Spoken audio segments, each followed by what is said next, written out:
GPS har sin oprindelse omkring slutningen af 1950'erne, hvor forskerne var i stand til at spore satellitterne ved hjælp af sit radiosignal, kendt som Doppler-effekten. USA's søværn udførte satellitnavigationssystems eksperimenter i midten af 1960'erne for at spore amerikanske ubåde, som transporterede atommissiler. Med 6 satellitter, der kredser polerne, var ubåde i stand til at observere satellitændringer i Doppler og lokalisere ubådens placering i løbet af få minutter. I det man kender lysets hastighed er v kendt. Der arbejdes med konstant hastighed derfor. I det man måler en tid, har man så 2 data, netop hastighed og tid. Med disse 2 kan man finde strækningen, takket ved formlen v er lige med s over t, som så omformuleres til s er lige med v gange t. En satellit udsender signaler, som bevæger sig med lysets hastighed. Når disse signaler rammer det objekt, man søger efter, altså et signalmodtager, har man en tid fra udsendelse af tid og modtagelse af et signal. Heraf kan man determinere, hvilke afstand der findes mellem sender og modtager.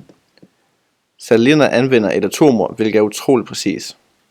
Satellitterne sender derfor hele tiden den korrekte tid til de enheder på jorden, der skal modtage et GPS-signal. Dette gør, at selv billige GPS-enheder kan være forholdsvis præcise. Selve GPS-systemer anvender sfærisk geometri for at kunne lokalisere et legemes længdegrad, breddegrad og højde over havet.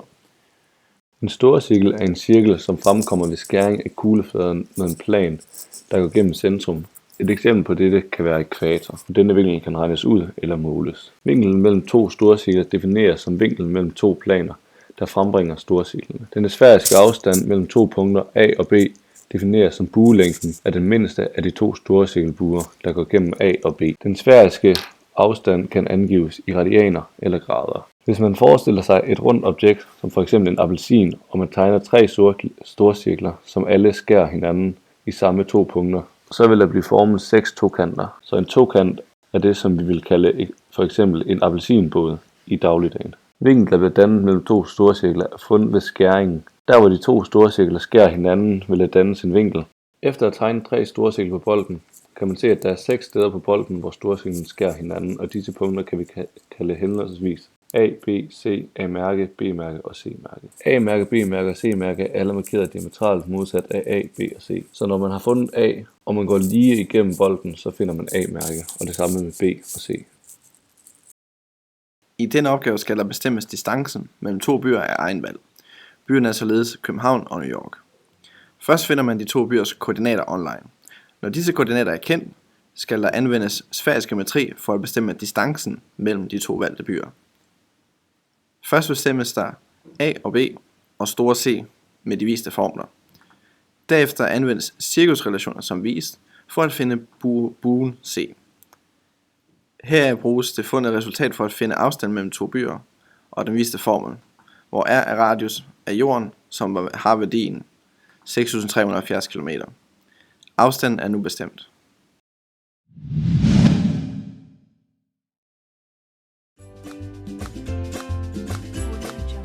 This is a simplified manual for the usage of a GPS, told by a live person so that any kind of audience can understand clearly.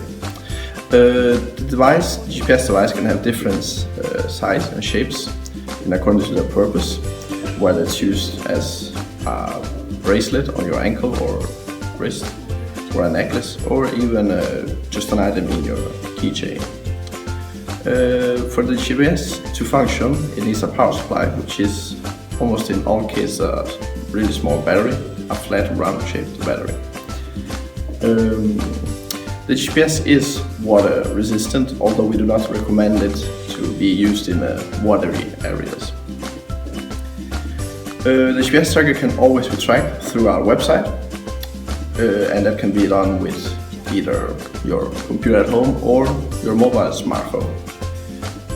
All you need to access the information of the whereabouts of said GPS tracker is a username and a password, which will be given to you once you purchase our product.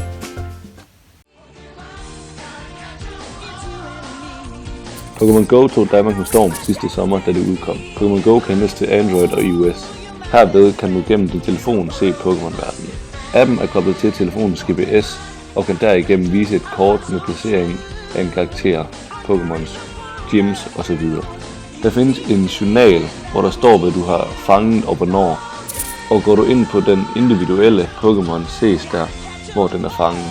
Pokémon beholder de personlige oplysninger, så længe der er oprettet en konto. Derefter bestræber de sig på at slette disse.